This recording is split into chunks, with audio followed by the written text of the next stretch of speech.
Rasakan. Pahit. Pahit? Iya. Manis. Betul, pahit. Selain pahit, apa ketika itu yang ibu pikirkan? Kalau pahit, hitam. Memang hitam, bu, kopinya ya kan? Kalau berwarna bukan kopi namanya bu, tapi es. Es kopi. Ini bu, Kurnia turunnya. pasti terlintas di ibu sekalian. Selain kopi pahit, oh iya sedikit gulanya. Betul tidak? Habis gula. Selain kopi pahit, apa lagi rasanya kopi ibu? Nah ibu yang di sini dulu. Rasanya manis lah bu, Iya, ada pakai manis. susu. Nah, pakai susu ya bu. Iya. Nah. Selain ketika manis itu apa yang ibu pikirkan? Enak lah bu. Iya enak, itulah ungkapan ketika kopi itu rasanya manis.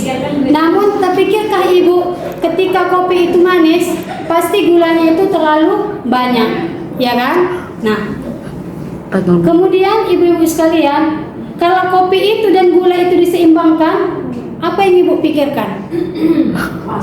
Nyuruh berpikir. Pas ya kan, mantap ya kan. Dan kalau ada lagi yang mengatakan, mak cocok kali nih kopi ini ya kan. Iya, iyo. Apalagi kalau biasa dia minum kopi di warung-warung kopi, ya kan. Nah, cocok kali. Iya, itulah pasangannya kan biasanya. Jadi, ketika kopi itu merasa cocok di kita, pasti kita ungkapkan yang bagus. Oh iya, kopi ini bagus. Namun ibu-ibu sekalian, pernah tidak terpikir di mana gula itu? Ya kan? Dapur. Ya, maksudnya begini ibu. Itulah cerita singkat saya. Nah, apa yang harus kita ambil dari pelajaran itu ibu? Nah, pelajarannya begitulah kehidupan. Baik buruknya, banyak sedikitnya itu dapat menerima pandangan, ya kan? Baik yang baik, baik yang buruk. Nah, kemudian ibu-ibu pernah tidak terpikirkan juga kita makan roti manis? Pernah kan? Tiap hari. Makan roti manis. Apakah kita mengungkapkan itu karena dia manis? Kita ucapkan dia roti gula?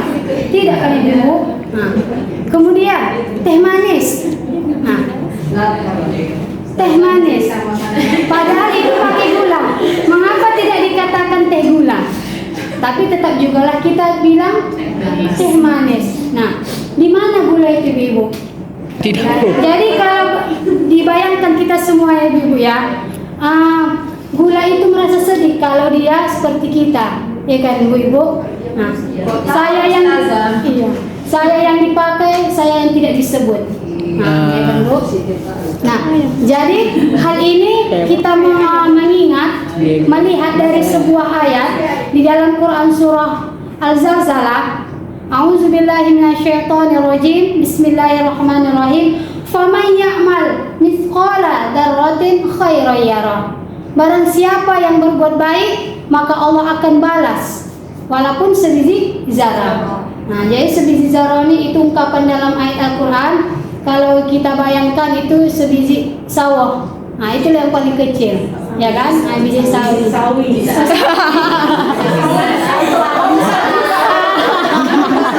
Sawah. Aulia ya aja tadi.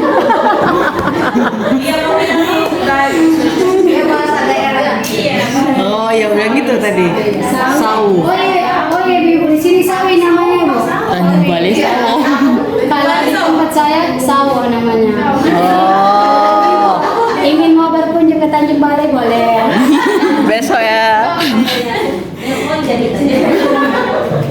Nah, Tunjukkan sawi Tanjungan gitu. jadi begini nih ibu. Dari ungkapan ayat ini kita mengambil motivasi dari ayat ini bahwasanya kebaikan yang kecil Allah balas. Nah, begitu pula dengan kebaikan yang besar Allah juga balas. Nah, jadi kalau ada satu kebaikan walaupun yang kecil itu, ya kan?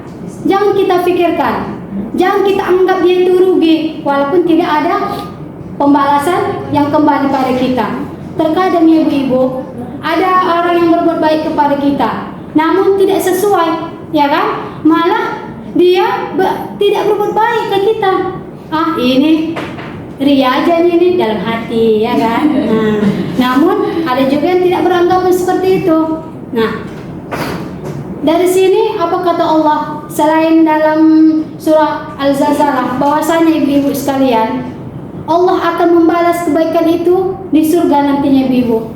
Apa yang diberikan Allah? Nanti kita akan diberi segelas air minum, yaitu mata air di surga.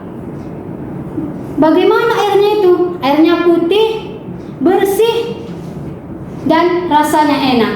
Dan ketika itu manusia yang minumnya, ya kan ibu, manusia akan paling bahagia ketika dia meminumnya.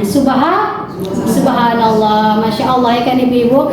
Nah, dari hal ini ada juga hadis yang mengungkapkan bahwasanya la tahfiranna minal ma'rufi syai'a. Janganlah kamu meremehkan kebaikan sekecil apapun. Nah, itulah dia ibu-ibu ya. Kebaikan yang kecil maupun yang besar, jangan kita pikirkan apa balasan yang kembali pada diri kita. Nah, kemudian yang dirahmati oleh Allah Subhanahu wa taala, ada juga dalam ayat Al-Qur'an mengungkapkan ahsantu wa ahsantu li anfusikum. Siapa yang berbuat baik padamu, maka dia seperti kita sudah berbuat baik untuk diri kita sendiri. Nah, jadi bahwasanya ketika kita berbuat baik, samalah kita untuk diri kita sendiri yang berbuat baik. Nah, jadi jangan ungkapkan bahwasanya kalau aku berbuat baik itu tidak untuk diriku. Bukan ibu-ibu sekalian. Bahwasanya apapun itu kebaikannya, pantaslah dia itu berbuat baik untuk dirinya sendiri. Nah, ibu-ibu sekalian yang dirahmati Allah Subhanahu wa taala, dari pengajian kita hari ini, mari sama-sama kita berdoa untuk menguatkan hati kita, untuk mengistiqomahkan hati kita dalam berbuat kebaikan. Dan kalau sudah melaksanakan berbuat kebaikan, teruskan, lanjutkan, ya kan? Untuk mengambil kebermanfaatan kepada manusia. Nah, karena apa ibu-ibu? Karena tujuan hidup kita ini dunia akhirat. Jangan kita pikirkan dunia saja. Bahwasanya selain dunia ada lagi yang kita lanjutkan, yaitu di akhirat. Nah, dan kalaupun yang belum berbuat kebaikan, berusahalah untuk berbuat kebaikan dan jangan tunda-tunda, Bu. Nanti kalau kita tunda-tunda, itulah nanti akan datang godaan setan. Bagaimanapun caranya, karena itulah suatu visi dan misi setan itu. Nah, semoga dari majelis ta'lim yang singkat ini, saya harap jangan lupakan kebaikan sekecil apapun. Nah, demikian yang dapat saya sampaikan. Lebih dan kurang mohon dimaafkan. Usikum binafsi bitaqwallah. Assalamualaikum warahmatullahi wabarakatuh.